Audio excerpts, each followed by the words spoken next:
Dia ingin tuh menumbangkan Bani Umayyah, tapi dia nggak punya kemampuan, nggak punya kekuatan. Dia sampaikan tuh ke anaknya, Bani Umayyah tuh begini Ki, Anda harus apa? Kamu ke anaknya, kalau punya kemampuan itu harus bikin kekhalifahan baru, tumbangkan Bani Umayyah. Kurang lebih seperti itu mungkin ya ngomongnya. Kemudian dirikan khalifah yang benar.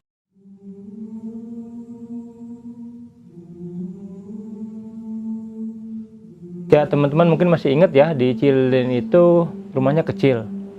Kita mau bangun yang besar itu nggak punya lahan. Akhirnya alhamdulillahnya itu ada kepala desa itu jual lahan. Di Cililin itu biasanya lahan tuh nggak ada sertifikatnya, tapi mungkin karena lahan dari kepala desa yang punya kepala desa itu dia bersertifikat. Harganya cukup murah lah, relatif cukup murah, 110 juta. 1000 meter lebih, 1000 meter lebih itu 110 juta. Jadi plus minus kan semeternya 100 ribuan lah, 150 ribu. Beli, tanahnya udah rata, bagus lah, karena sama kepala desa itu di beko ya, jadi rata gitu, cukup rata, bagus lah. Tapi kita nggak berani bangun pondok di situ. Nah, pengajar kita yaitu Ustadz Arif nih, sangat berjasa nih, saya benar-benar berjasa Ustadz Arif ini. Ustadz Arif itu mengusulkan, Pak, kita bikin pesantren yuk yang mukim. Pesantren Ustadz Arif itu waktu itu masih ngajar sore di Al Hilal, kalau pagi dan siang dan malam, pagi, siang dan malam itu ngajar di tempat lain.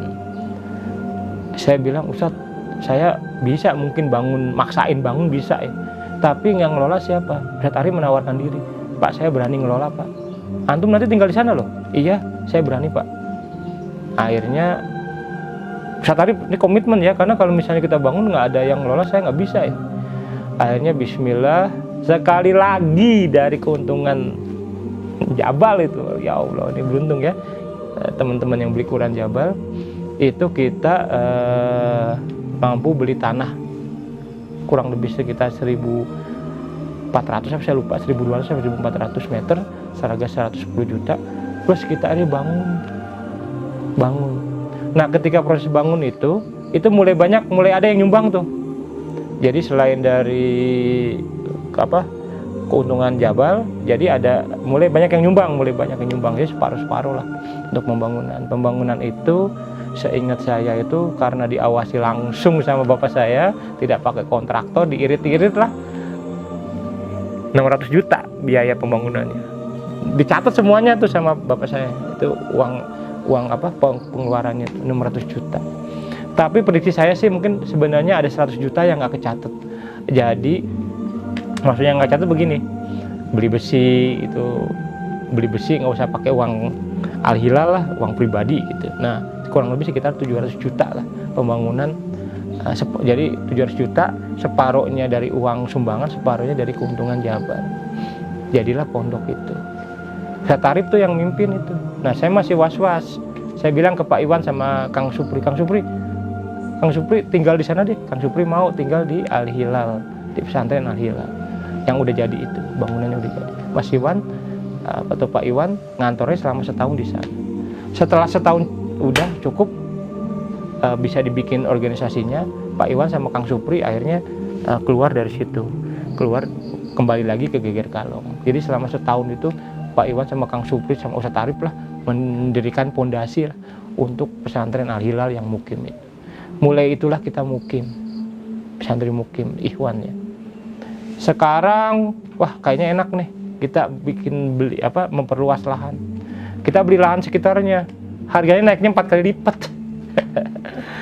Ya Allah, gara-gara kita beli itu daerah itu sepi dulu, itu sepi banget lah daerah itu, daerah belakang pasar itu sepi banget.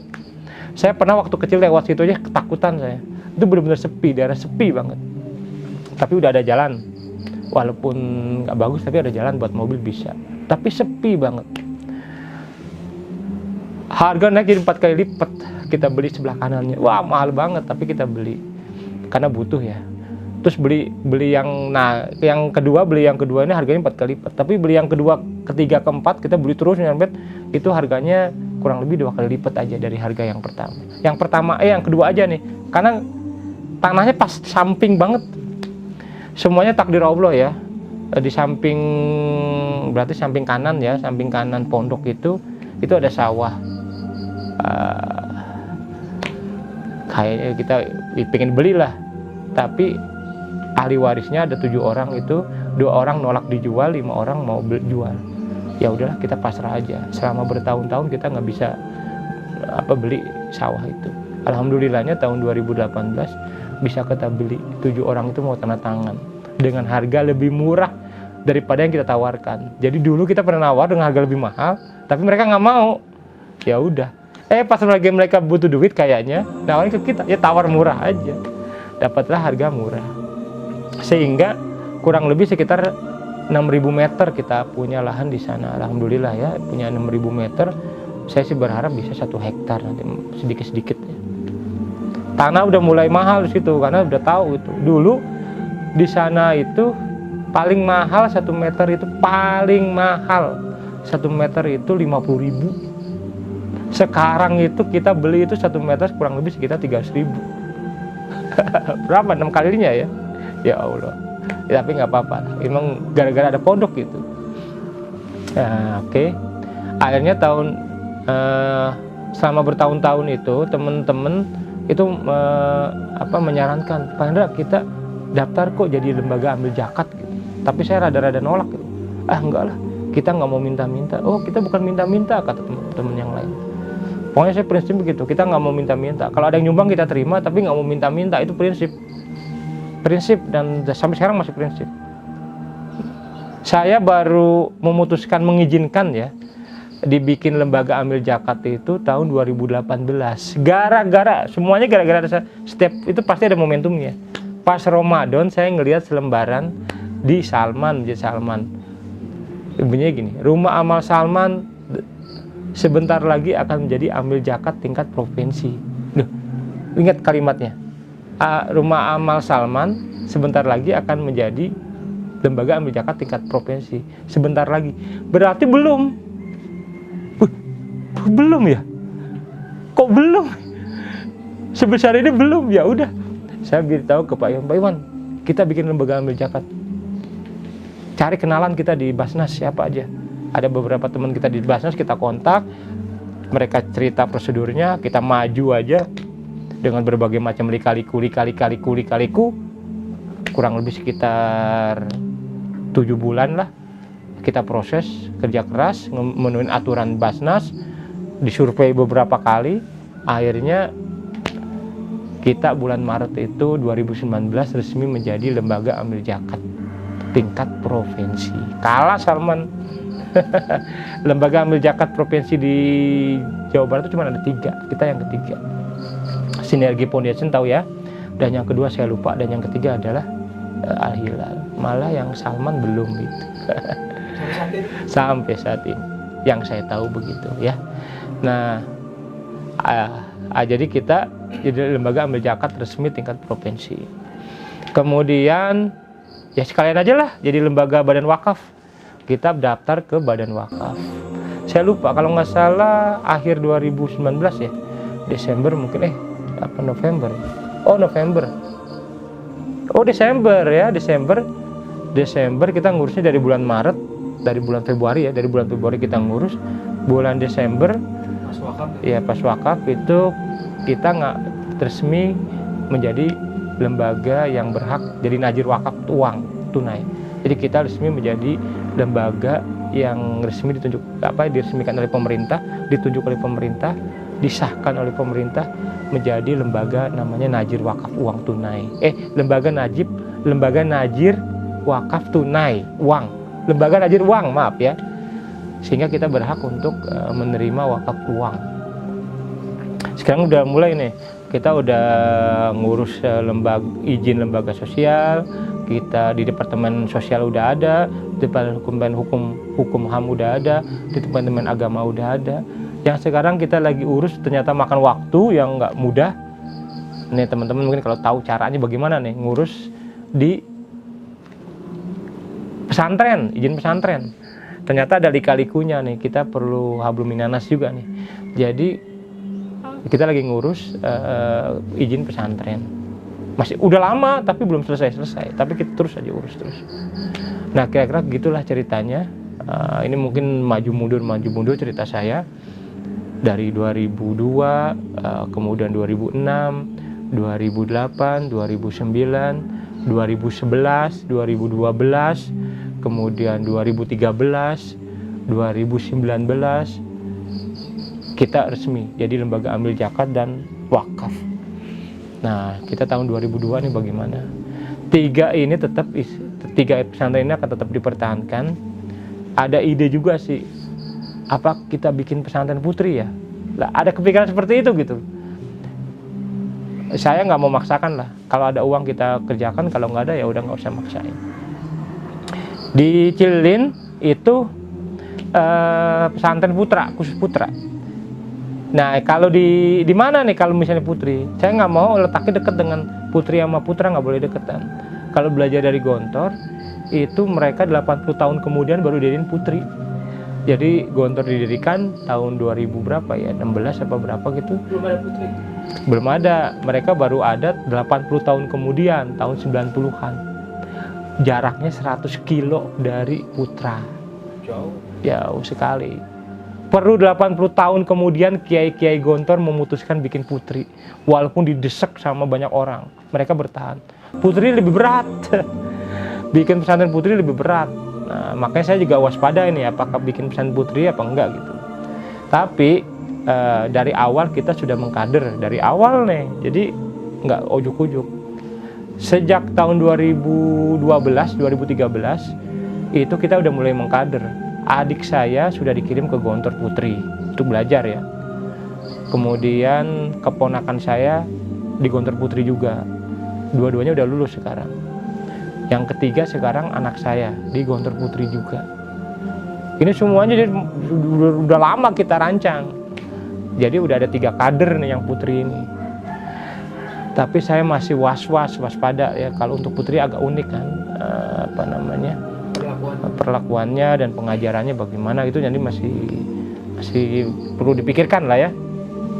Tadi saya nyebut Gontor ya, karena kita perlu benchmark mau bikin pesantren apa nih. Visi misi kita adalah bikin pesantren anak yatim yang syukur-syukur bisa seperti Gontor ya. Kita pakai benchmarknya Gontor itu karena apa? Karena biar memudahkan. Kalau misalnya ada pesantren lainnya yang kira-kira kita anggap bagus, kita mungkin akan tiru juga. Kita nggak niru 100% lah Gontor, karena kita punya keterbatasan. Dan selama sejak 2013 akhirnya saya tahu kan kekurangan dan kelebihannya di Gontor itu. 8 santri kita semuanya di Gontor, yang cowok, yang ikhwan. Jadi kita urutannya adalah SMP di pesantren Al Hilal, lulus SMP dia dikirim ke Gontor. Jadi ada kurang lebih 8 orang yang berada di pesantren Gontor dan alumninya. Kalau ada 2 orang dari pesantren alumni karena nggak diterima di Gontor. Nah, tapi ini teruslah kita belajar, kemudian mencari yang terbaik. Kita udah mengirim kader, berarti 8 orang plus 3 putri, 11 berarti ya. Insya Allah sih sebenarnya cukup lah kita bikin pesantren putri atau di Gontor Putra ini. Insya Allah nih, yang 8 orang ini sebentar lagi ada yang lulus, itu bisa mengabdi di itu. Oh iya, satu lagi terus ya. Kita visi kan gini, SMP di Al Hilal, setingkat SMA di Gontor. Kalau sanggup setelah lulus di Gontor itu mau kita kirim ke Al Azhar Mesir. Kita udah cari-cari cara lah untuk anak itu diterima di Al Azhar Mesir. Kalau dia nggak bisa lewat jalur pemerintah, ada jalur swasta. Kita udah dapat kabar seperti itu. Yang penting ada biayanya. Mudah-mudahan ya, ada biayanya, ada rezekinya, kita bisa kirim mereka ke Al Azhar Mesir. Cuman kita nggak memaksakan. Kalau mereka dirasa kok nggak sanggup, kira-kira ya, karena setiap anak unik ya, nggak sanggup atau tidak cocok ke Al Azhar Mesir, kita nggak memaksakan untuk ke Al Azhar Mesir. Tapi kita cita-cita seperti itu. SMP 3 tahun di Al Hilal, setingkat SMA di Gontor atau 4 tahun di Gontor, plus pengabdian setahun jadi 5 tahun di Gontor, plus setelah lulus dia ke Al Azhar Mesir. Setelah dari Al-Azhar Mesir, dia meneruskan, itu adalah generasi kedua. Saya, Pak Iwan, Handri, Supri, dan yang lainnya itu harus mulai mundur. Kepemimpinan mulai sedikit-sedikit dipimpin oleh alumni Al-Azhar ini. Bayangan saya seperti itu. Ya mudah-mudahan aja, nggak tahu ya bisa terwujud apa enggak, tapi mudah-mudahan. Dan itu membutuhkan dana yang besar semuanya, semampunya kita lah. Kalau ada dana kita kerjakan, kalau nggak ada dana ya kita semampunya aja. Prinsip Al-Hilal dari dulu adalah belajar dari Agim juga. Pertama itu mulai dari hal yang kecil, yang kedua mulai dari diri sendiri, dan yang ketiga mulai sekarang juga. Nggak usah nunggu-nunggu, semampunya udah. Makanya saya bilang kalau teman-teman nggak suka sedekah nggak apa-apa, yang penting jangan nyakitin orang, jangan menjalimin orang kalau bisa ya, jangan berbuat yang tidak baik ke orang, jangan nipu orang, udah itu lebih dari cukup daripada sedekah. Nggak apa-apa nggak sedekah. Kalau zakat mah wajib ya teman-teman, kalau punya uang zakat wajib. Tapi kalau saya nggak mau sedekah nggak apa-apa, tapi penting itu jangan nyakitin orang, jangan berbuat jalim ke orang, jangan nipu orang, jangan ngambil uang orang. Udah itu lebih dari cukup, pahalanya besar. Nggak perlu pencitraan soleh dan sebagainya, nggak perlu lah. Kita datar-datar aja, yang wajib-wajib aja kita kerjakan. Misalnya ini ya, syukur-syukur bisa sunnah, tapi berat loh. Istiqomah sunnah tuh berat. Kalau masih muda mungkin masih kuat, tapi kalau sunnah itu berat banget kita kerjakan. Ya kok jadi merembet ke sana kemari ya. Ini cerita tentang sejarah Al-Hilal ya. Begitulah kira-kira semuanya. Alhamdulillah sekarang yang tercatat ada 365 santri yang tercatat. Sekitar 250 santri tahfidz, 60 anak yatim, 50 anak yatim, 30 yang mukim, dan 8 yang di luar pesantren yang lagi dibiayai oleh Al-Hilal. Jadi kurang lebih sekitar 365 santri, 3 pondok. Yang mungkin baru 30 karena memang kapasitas kita. Sekarang kita lagi bangun masjid. Saya kesenangan nih bangun masjid nih. Ya, kalau mudah-mudahan 2021 selesai, bisa 2021 ya paling lambat tuh selesai. Setelah itu kalau bisa jangan putus, kita bangun masjid lagi gitu. Mungkin begitu aja, saya panjang lebar nih. Wah, masih banyak lagi sebenarnya yang terlewat, tapi ya sementara teman-teman ini itu dulu. Nanti kita bisa cerita lagi lah. Terima kasih semuanya ya, udah mau menonton tayangan video ini, mungkin di YouTube atau di sosial media. Nanti insya Allah akan dipotong mungkin beberapa bagian biar nggak bosen. Begitulah sejarah Al-Hilal. Terima kasih ya mau mendengarkan semuanya. Semoga kita bisa ketemu lagi di lain waktu. Wassalamualaikum warahmatullahi wabarakatuh.